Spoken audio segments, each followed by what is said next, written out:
김영관 집사입니다.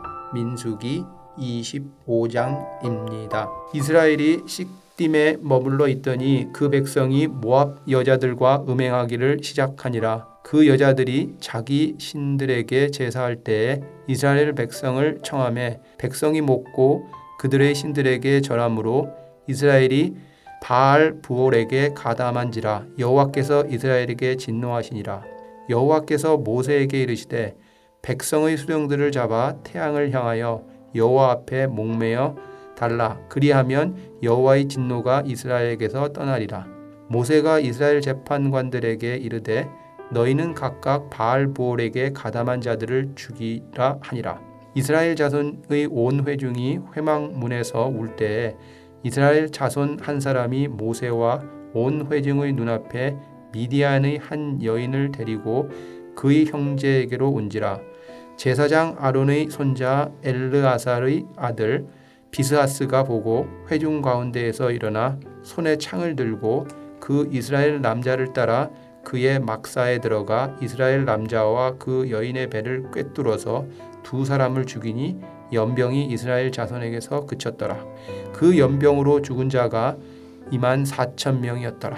여호와께서 모세에게 말씀하여 이르시되 제사장 아론의 손자 엘르아살의 아들 비스하스가 내 질투심으로 질투하여 이스라엘 자손 중에서 내 노를 돌이켜서 내 질투심으로 그들을 소멸하지 않게 하였도다. 그러므로 말하라. 내가 그에게 내 평화의 언약을 주리니 그와 그의 후손에게 영원한 제사장 직분의 언약이라. 그가 그의 하나님을 위하여 질투하여 이스라엘 자손을 속죄하였음이니라. 죽임을 당한 이스라엘 남자 곧 미디안 여인과 함께 죽임을 당한 자의 이름은 시므리니 살루의 아들이요 시므온인의 조상의 가문 중 한 지도자이며 죽임을 당한 미디안 여인의 이름 고스비이니 수루의 딸이라. 수루는 미디안 백성의 한 조상의 가문의 수령이었더라. 여호와께서 모세에게 말씀하여 이르시되 미디안인들을 대적하여 그들을 치라. 이는 그들이 속임수로 너희를 대적하되 부올의 일과 미디안 지휘관의 딸 곧 부올의 일로 연병이 일어날 죽임을 당한 그들의 자매 고스비의 사건으로 너희를 유혹하였음이니라. 하늘에 계신 우리 아버지여, 이름이 거룩히 여김을 받으시오며 나라가 임하옵시며 뜻이 하늘에서 이룬 것 같이 땅에서도 이루어지이다. 오늘날 우리에게 일용할 양식을 주옵시고 우리가 우리에게 죄 지은 자를 사하여 준 것 같이 우리 죄를 사하여 주옵시고 우리를 시험에 들게 하지 마옵시고 다만 악에서 구하옵소서. 대개 나라와 권세와 영광이 아버지께 영원히 있사옵나이다. 아멘.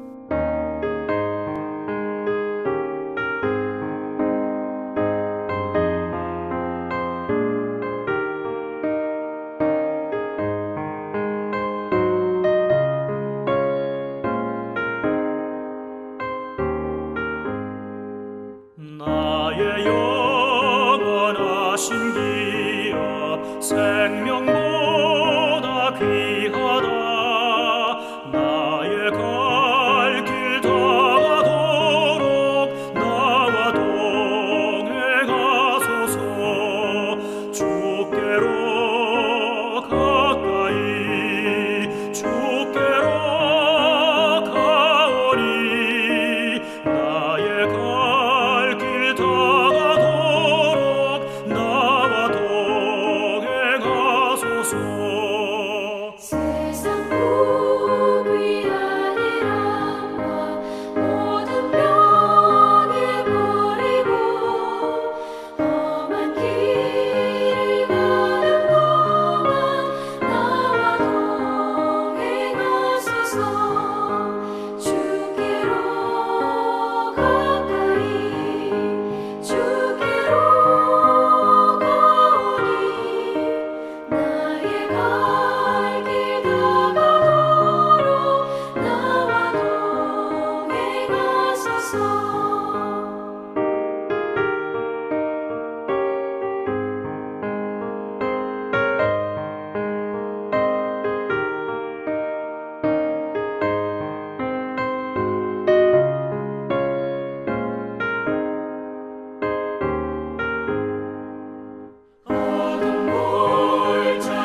오늘 함께 나눌 하나님 말씀은 스가랴 11장 4절에서 9절 말씀입니다. 스가랴 11장 4절에서 9절 말씀입니다. 여호와 나의 하나님이 이르시되 너는 잡혀 죽을 양떼를 먹이라. 사들인 자들은 그들을 잡아도 죄가 없다 하고 판 자들은 말하기를 내가 부유하게 되었은즉 여호와께 찬송하리라 하고 그들의 목자들은 그들을 불쌍히 여기지 아니하는도다. 여호와가 말하노라 내가 다시는 이 땅 주민을 불쌍히 여기지 아니하고 그 사람들을 각각 그 이웃의 손과 임금의 손에 넘기리니 그들이 이 땅을 칠지라도 내가 그들의 손에서 건져내지 아니하리라 하시기로 내가 잡혀 죽을 양떼를 먹이니 참으로 가련한 양들이라. 내가 막대기 둘을 취하여 하나는 은총이라 하며 하나는 연합이라 하고 양떼를 먹일세. 한 달 동안에 내가 그 세 목자를 제거하였으니 이는 내 마음에 그들을 싫어하였고 그들의 마음에도 나를 미워하였음이라. 내가 이르되 내가 너희를 먹이지 아니하리라. 죽는 자는 죽는 대로 망하는 자는 망하는 대로 나머지는 서로 살을 먹는 대로 두리라 하고. 아멘. 오늘도 하나님의 붙드심이 있는 풍성한 은혜가 가득하길 소망합니다. 여러분, 하나님께서 기뻐하시는 믿음의 선배들은 잘 먹고 잘 산 자들이 아닙니다. 성도가 복된 것은 성공하고 출세하고 뭔가 대단한 것이 있어서가 아니라 하나님이 붙드시는 인생이기 때문인 거죠. 어려운 중에도 성도에게 소망이 있는 것은 믿음의 그 선배들의 인생이 아름답고 존귀한 것은 하나님의 간섭하심, 하나님께서 내버려 두지 않는 인생이기 때문입니다. 하나님께서 아브라함도 욥도 의인이라고 하셨죠.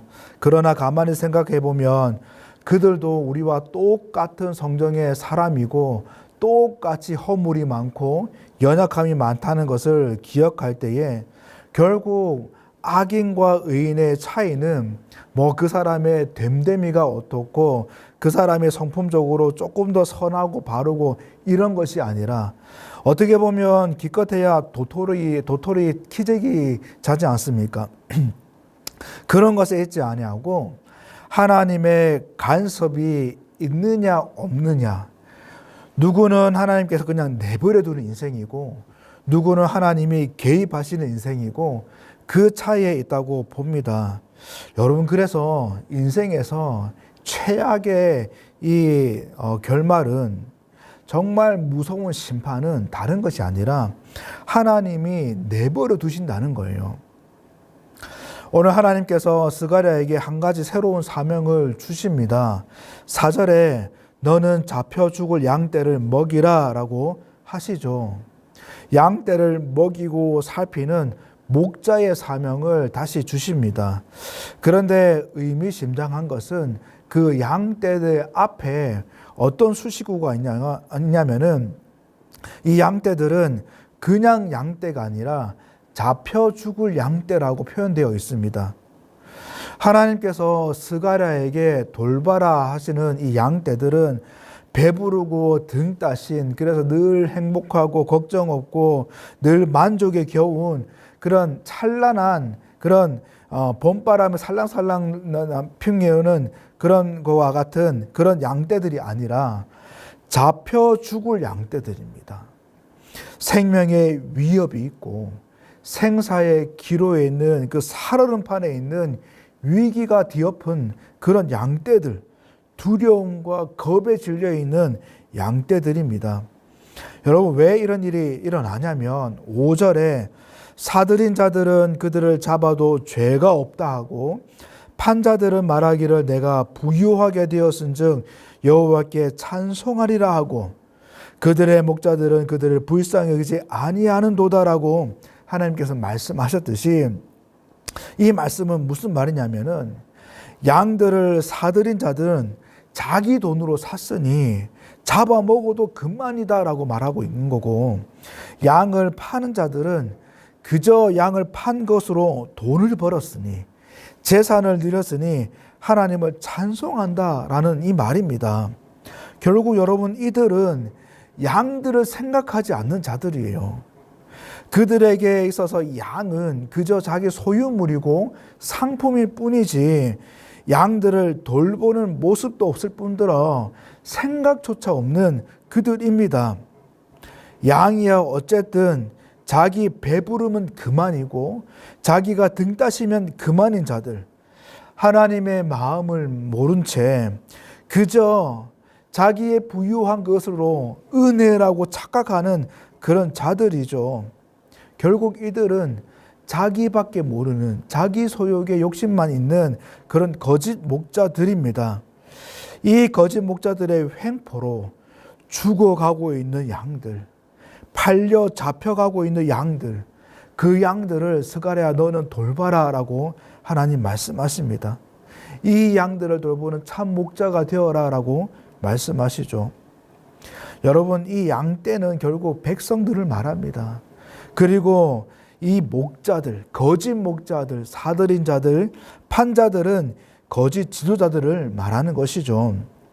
여러분, 그래서 1절에도 레바노나 불이 내 백향목을 사르리라, 잣나무여 곡할지어다, 백향목이 넘어졌고 아름다운 나무들이 쓰러졌다, 바산의 상수리 나무들아 곡할지어다, 무성한 숲이 엎드려졌다라고 이 말씀하시는 이 1절부터 3절까지 말씀도 결국 거짓 선지자들의, 거짓 지도자들에 대한 하나님의 안타까움과 책망을 하시는 그 말씀입니다. 겉보기에는 백향목같이 곱고 찬란해 보이고 대단해 보이지만은 잣나무, 상수리 나무같이 무성한 숲같이 번성해 보이고 찬란해 보이는 것 같지만은 그 속에 백성을 향한 불쌍히 여김이 없고 자기 속만 채우려는 이 욕망만 가득 차 있는 그 지도자들을 향해서 곡하는 소리가 들릴 것이다.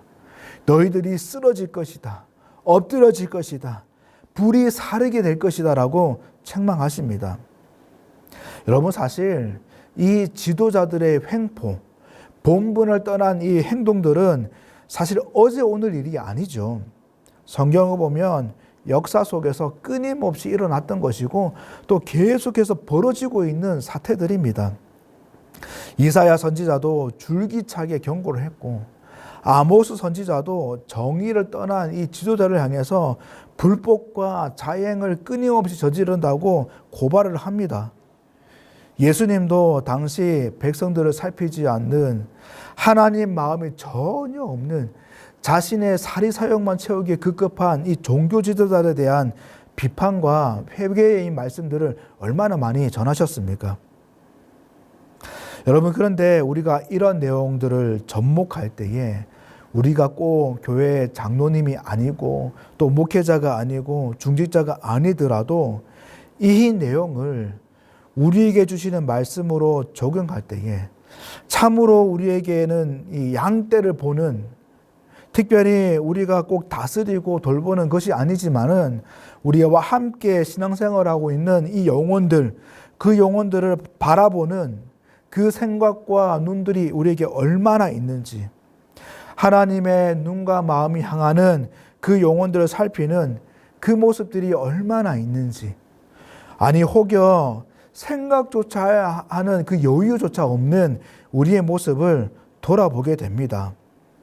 뭔가 바쁘게 사역들이 돌아가고 있고 참 대단한 것도 참 많이 감당하지만은 한 발짝 물러나 먼 발치에서 보면은 이 스가랴의 거짓 지도자들처럼 나만 좋으면 되는, 내 배부르고 내 등 따시면 그게 은혜라고 하는, 하나님께 감사하는 그런 모습이 정말 우리에게 없는지 돌아보게 되는 거죠. 하나님의 마음을 전혀 헤아리지 못하는 이 어리석음이 우리에게 정말 없는지 살펴보게 됩니다. 여러분, 복음서에 예수님께서 전파하시고 치유하시고 가르치시는 이 사명, 이 세 가지 사명의 근간은 예수님께서 이 사람들을 불쌍히 여기시는 긍휼하심에 있습니다.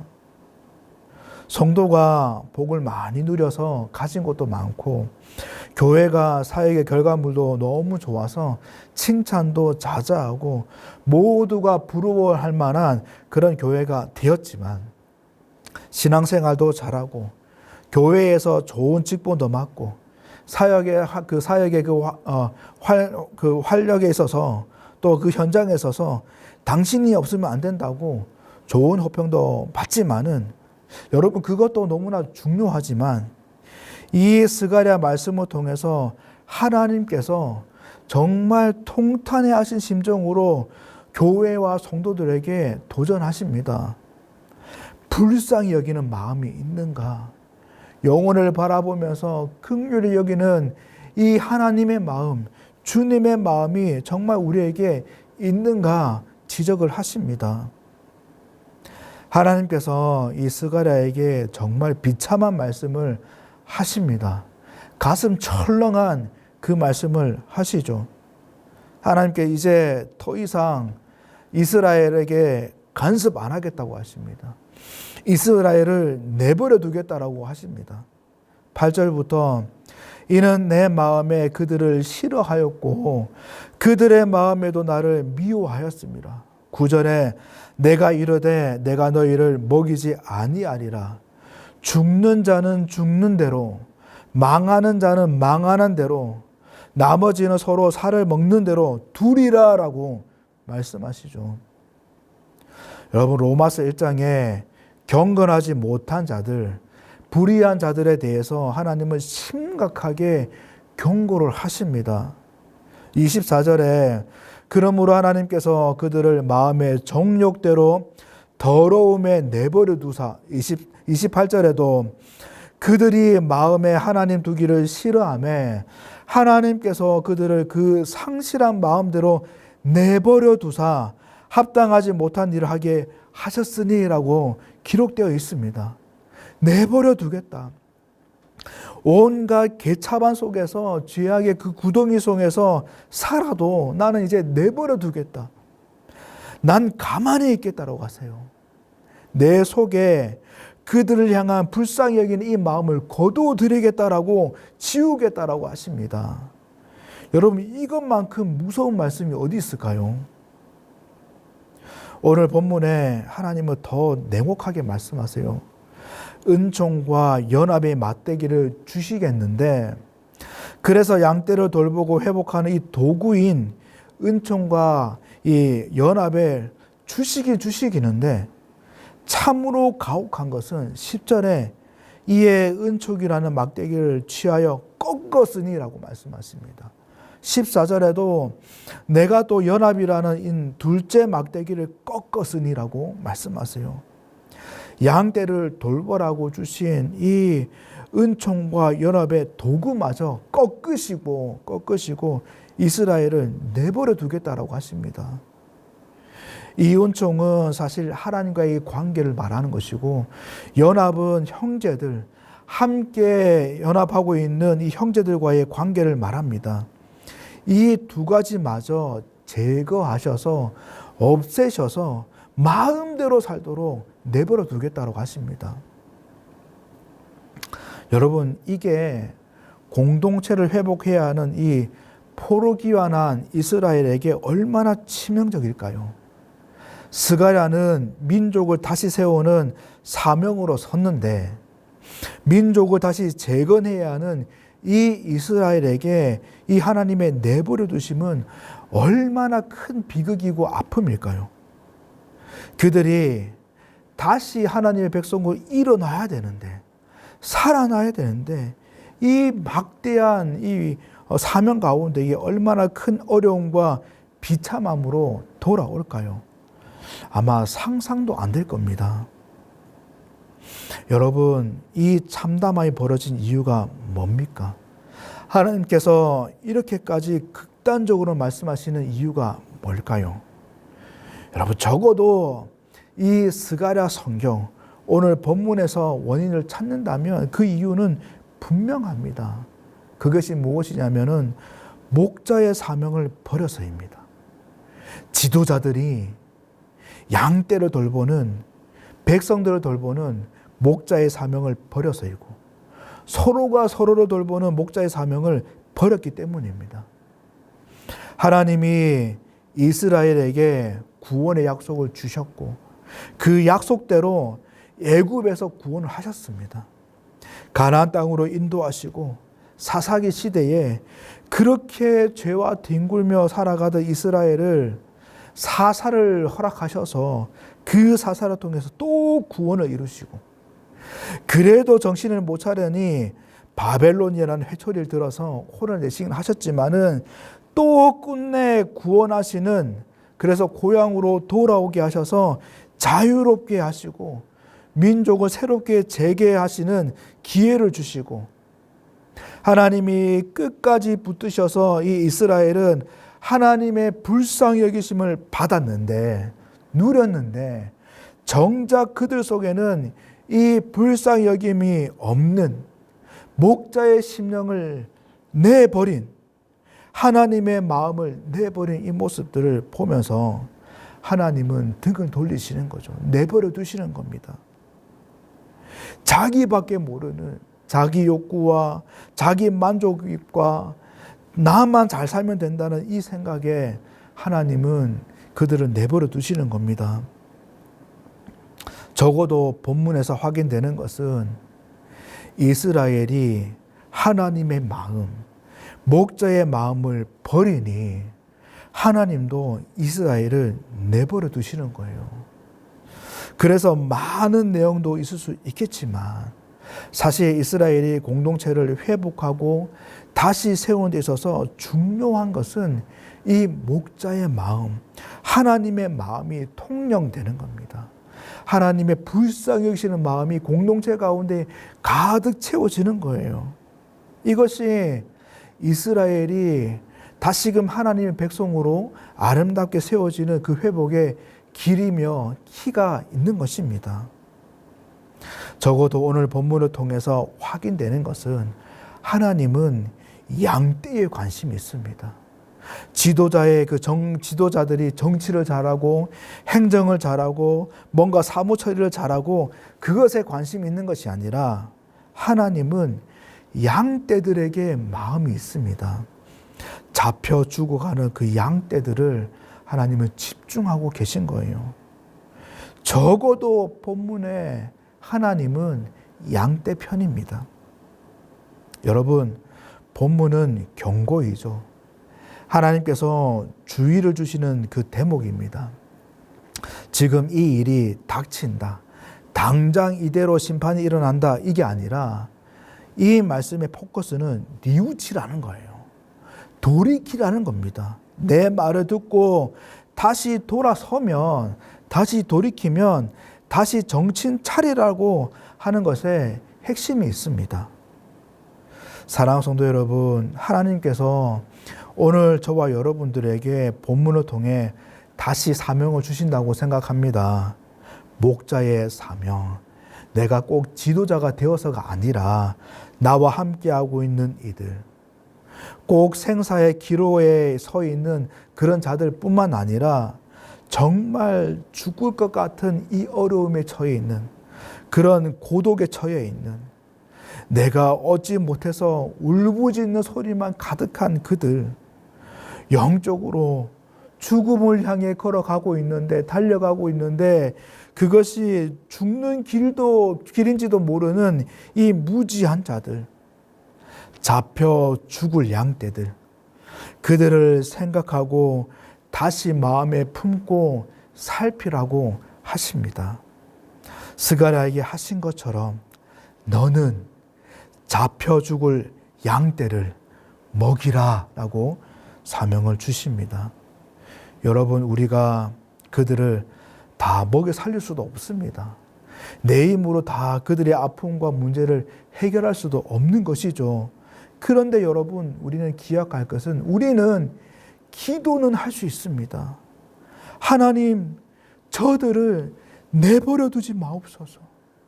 저들의 삶을 다시금 간섭하시고 그들의 모든 삶의 구석구석 가운데에 개입하여 주옵소서. 다시 그들을 불쌍히 여겨 주셔서 그들을 내버려 두지 마옵소서. 우리 안에 다시금 불쌍히 여기는 이 마음이 충만하게 부어주시고 그 마음이 끊어지지 않게 도와달라고 기도는 할 수 있죠. 사랑하는 성도 여러분, 나도 정신이 없는데 내일도 바쁜데 그럴 여유가 어디 있냐 하실 수도 있어요. 그러나 하나님이 우리에게 주신 그 은혜들, 하나님이 주시는 이 불쌍히 여기는 그 마음들, 우리가 그것을 누리고 있다는 것을 다시금 기억하시고 가슴에 품으시고 성령께서 내 심령 가운데에 일하실 것을 기대하시며 기도하기 원합니다. 목자의 심령으로 양떼를 불쌍히 여기는 그 하나님의 마음으로, 그 마음으로 오늘도 신실을 살아가는 은혜가 가득하길 소망합니다. 하나님의 긍휼의 이 마음이 충만한 우리 교회, 우리 가정, 또한 감당하는 많은 사역들을 통해서 이 하나님의 불쌍히 여기심이 여기저기서 폭포수와 같이 일어나는 가득 채워지는 그 은혜가 우리 가운데에 풍성하길 주님의 이름으로 간절히 축복합니다. 기도하겠습니다. 하나님 아버지, 새로운 한 날을 허락하시니 감사합니다. 하나님 다시금 우리의 심령에 하나님 마음을 허락하시고 불쌍히 여기는 긍휼한 마음이 충만하게 채워질 수 있도록 인도하여 주옵소서. 하나님 우리를 내버려 두지 마시고 오늘도 하나님의 간섭과 개입이 충만하게 일어나서 우리의 심령이 변화되어지고 새롭게 되어지는 은혜를 허락하여 주옵소서. 오늘도 하나님의 마음이 우리를 주도하는 하루가 되게 도와주시고 우리의 가정과 교회와 개인의 삶 가운데에 하나님의 긍휼이 풍성하게 함께하여 주옵소서. 오늘도 하나님의 품으시는 이 영혼들을 돌아보게 하시고 생각하게 하시고 무릎 꿇고 기도하게 하여 주옵소서. 이 아침에 엎드린 우리 성도님들을 살펴주시고 하나님의 선하심이 가득한 인생이 될 수 있도록 붙들어 주옵소서. 오늘의 모든 하루를 성삼위 하나님께 의탁드리옵고 감사하오며 예수님 이름으로 간절히 기도하옵나이다. 아멘.